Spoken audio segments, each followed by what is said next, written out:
If there's one thing that the Harry Potter movies did exceptionally well, it was casting the right actors for the series' many substantial roles.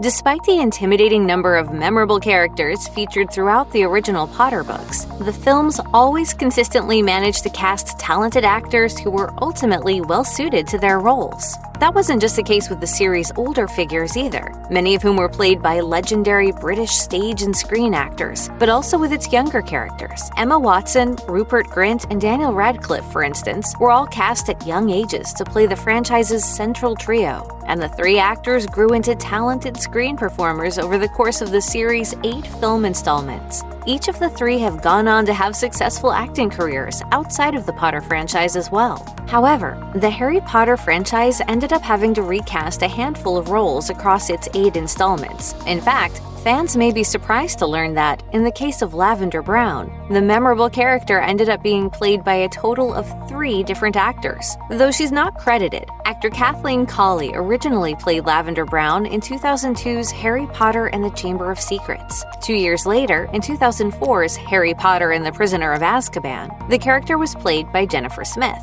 who had no lines but appeared in the background a handful of times throughout the film. When Lavender became a major character in Harry Potter and the Half-Blood Prince, though, she was played by Jessie Cave. She went on to reprise the role 2 more times in Harry Potter and the Deathly Hallows Part 1 and in its 2011 follow-up, Deathly Hallows Part 2. Many have often wondered why the role was played by 3 different actors in the Potter films, but the folks at fandom think the explanation is pretty clear. As they tell it, the Harry Potter and the Half-Blood Prince novel, which makes Lavender a major character for the first time, was released in July 2005, after both the Chamber of Secrets and Prisoner of Azkaban films were made. That means that, at the time of their release, the teams behind those 2 films didn't know that Lavender would be a major character in the future. Therefore, they likely just assigned the character name to Colley and Smith in the Chamber of Secrets and Azkaban films to help better organize those films' various background players.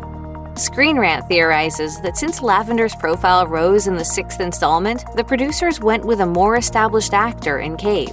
Yet these explanations haven't stopped fans from raising concerns about the recasting. Harry Potter film fans know that the Lavender Brown character grew in her impact on the overall storyline in the 6th movie, when she became a love interest for Ron Weasley, following his triumphant first match as the Gryffindor Quidditch keeper. As chants of Weasley echo in the Gryffindor common room, Jessie Cave's Lavender Brown rushes in and starts making out with Ron. What those who've not read the books may not realize is that the snogging was described as being impossible to tell whose hands were whose. Lovely.